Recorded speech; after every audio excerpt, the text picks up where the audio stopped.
Sir ఇలా ఆడపిల్లలు love letter రాస్తే మా మగాళ్ళ జీవితాలు ఏమైపోతాయి సార్? మీ కాలేజీలో చదువుకోవాలక్కర్లేదా? Tell me I say this is too bad too worst. The east coast last black ఆర్కలింగ్ shouldering hit good happen with Katapalli పులాసలే. ఏంట్రా ఇంగ్లీష్ మాట్లాడుతున్నావేంటి?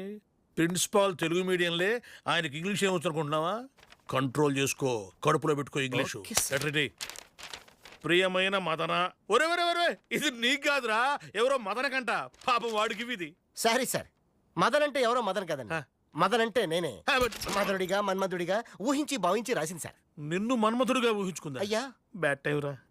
అరే వీడికి ఉత్తరం రాసిందే పాపం ఆ మానసిక వ్యాధిగ్రస్తురాలు. ఒకసారి లోపల పంపించమ్మా, చూసి తరిస్తా నేను. చూసి తరించడుగా సార్, రాగలు లెఫ్ట్ అండ్ రైట్ ఇచ్చి కడిగేయండి అంతే. నేను గడిగేస్తా కదా, ఇంతకు తెగించిన తర్వాత కడకుండా ఉంటాను నేను. చూస్తుండు. వస్తుంది సార్. నమస్తే సార్. ఏమ్మా నువ్వు ఈ లెటర్ నిజంగా వీడికే రాసావా, లేకపోతే హీరో నాగార్జునకు రాసి పోస్ట్ చేయమని వీడికి ఇచ్చావా? లేదు సార్, ఈయనకే రాశాను. ఏమ్మా జీవితం మీద విరక్తి పుట్టిందా తల్లి? మనస్ఫూర్తిగా రాశాను. మనస్ఫూర్తిగా రాశావా? అంత మనస్ఫూర్తిగా రాయడానికి వీళ్ళు ఏం కనిపించింది నీకు? ఆయన నా కంటికి అరవింద స్వామిలా కనిపిస్తాడు.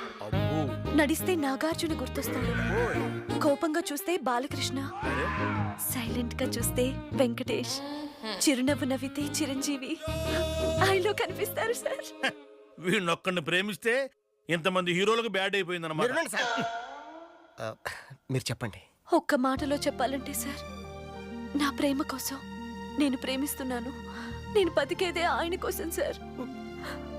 ఆయన లేకపోతే అంతే అంతే.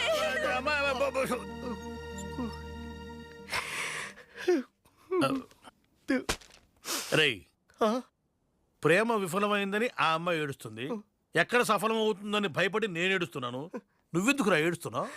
ప్రేమించడం గొప్ప కాదు సార్, ప్రేమించబడ్డం గొప్ప. అబ్బో, వీఆర్ లక్కీ. లక్కీయా? ఎందువల్లరా?